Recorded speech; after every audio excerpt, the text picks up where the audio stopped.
Panigate police station દ્વારા 3 શખ્સોની ધરપકડ। 2 બકરા તથા એક્સેસ મોપેડ સાથે ચોરીનો ભેદ ઉકેલાયો। વડોદરા તારીખ 26 જુલાઈ 2025 વડોદરા શહેરના પાણીગેટ પોલીસ સ્ટેશનની ટીમે 3 શખ્સોને ચોરીના ગુનામાં ઝડપી પાડી મોટો ભાંડો ફોડી કાઢ્યું છે। પોલીસ કમિશનર ઓફિસ દ્વારા મળેલા નિર્દેશ અને માર્ગદર્શન અનુસાર શહેરમાં વધતા વધતી મોકાના ચોરીના ગુનાઓ ભેદ ઉકેલવા માટે ખાસ કાર્યવાહી હાથ ધરવામાં આવી હતી।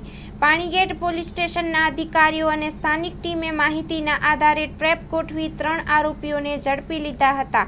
પૂછપરછ દરમિયાન ત્રણેય ચોરીની ઘટના કબૂલી હતી અને તેમની પાસેથી 2 બકરા તથા એક્સેસ મોપેડ મળ્યા હતા। જપ્ત કરેલ મુદ્દામાલ 2 બકરા અંદાજિત કિંમત ₹15,000, એક્સેસ મોપેડ અંદાજિત કિંમત ₹35,000, કુલ મિલકતનો ભાવ અંદાજિત ₹50,000। પાણીગેટ પોલીસ સ્ટેશન ખાતે નોંધાયેલ ચોરીના ગુનામાં તફતીશ ચલાવતી પોલીસ ટીમે આ કેસનો ભેદ ઉકેલી સફળતા મેળવી છે। આ કામગીરીના સહભાગી પોલીસ સ્ટેશનના અધિકારીઓ તેમજ અન્ય સ્થાનિક સ્ટાફે મહત્વની ભૂમિકા નિભાવી હતી।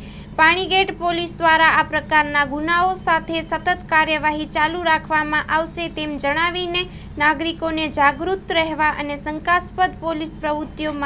શંકાસ્પદ પ્રવૃત્તિઓની માહિતી તાત્કાલિક પોલીસને આપવાનો અનુરોધ કરવામાં આવ્યો છે। Story report by Nikhil Gayke, Vadodara.